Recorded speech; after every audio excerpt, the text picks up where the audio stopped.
তো বরমশাইয়ের বায়না যে আজকে একটা কিছু বানাও, মুখরোচক কিছু। তো চটজলদি বানিয়ে নেওয়ার মতো একটা রেসিপি আপনাদের কাছে শেয়ার করছি।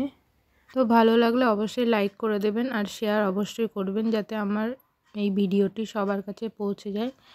যারা সাবস্ক্রাইব করেননি এখনও আমার চ্যানেলটি, তো সাবস্ক্রাইব করে দেবেন, যাতে আরও নতুন নতুন ভিডিও আপনাদের দিতে পারি। এখানে লাগছে বোনলেস চিকেন ছোটো ছোটো করে কেটে রাখা, আর লাগছে পেঁয়াজ রসুন বাটা, আর লাগছে লবণ, লঙ্কার গুঁড়ো, ধনেপাতা কুচি, গরম মশলা গুঁড়ো, আর কাশ্মীরি রেড চিলি পাউডার, আর লাগছে ময়দা, একটু ময়দা লাগছে। তো প্রথমে বাটিতে চিকেনগুলো দিয়ে দিতে হবে ম্যারিনেট করার জন্য, আর একে একে পেঁয়াজ রসুন বাটা, লঙ্কার গুঁড়ো, স্বাদমতো লবণ, কাশ্মীরি লঙ্কার গুঁড়ো দিয়ে ম্যারিনেট করে কিছুক্ষণ রেখে দিতে হবে।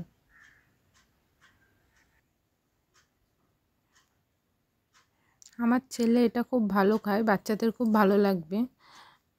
অবশ্যই যাদের বাচ্চা আছে অবশ্যই বানিয়ে দিবেন, খুব ভালো লাগবে। আমার ছেলে এখানে গরম মশলা গুঁড়ো দিয়ে দিলাম, মানে তাড়াতাড়িও হয়ে যায়, অত ঝামেলা থাকে না। আর এই ময়দার মধ্যে একটু কর্নফ্লেক্সের গুঁড়ো, মানে কর্নফ্লেক্সটা একটু হাত দিয়ে মুড়ালেই গুঁড়ো হয়ে যাবে। তো গুঁড়ো করে ওর মধ্যে একটু লবণ, একটু লঙ্কার গুঁড়ো দিয়ে ওটা মাখতে হবে পোট করার জন্য, মানে শুকনোই মাখতে হবে।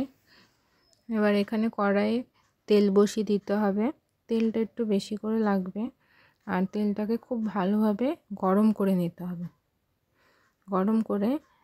হবে, আর এইদিকে ময়দার মধ্যে চিকেনগুলোকে মাখিয়ে একটা থালে রাখতে হবে।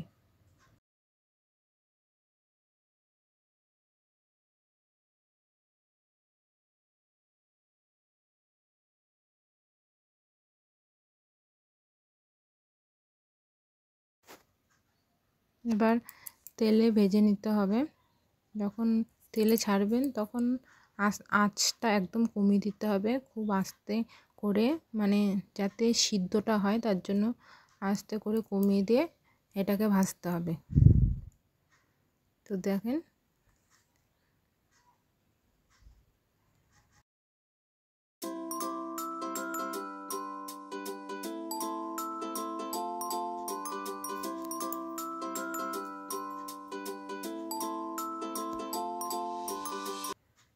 যে ভাজা হয়ে গেছে, এবার তুলে নেব।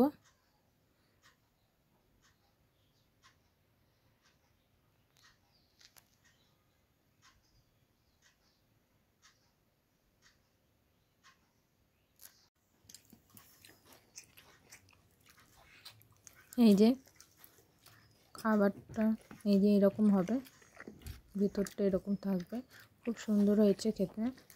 আপনারা অবশ্যই ট্রাই করবেন।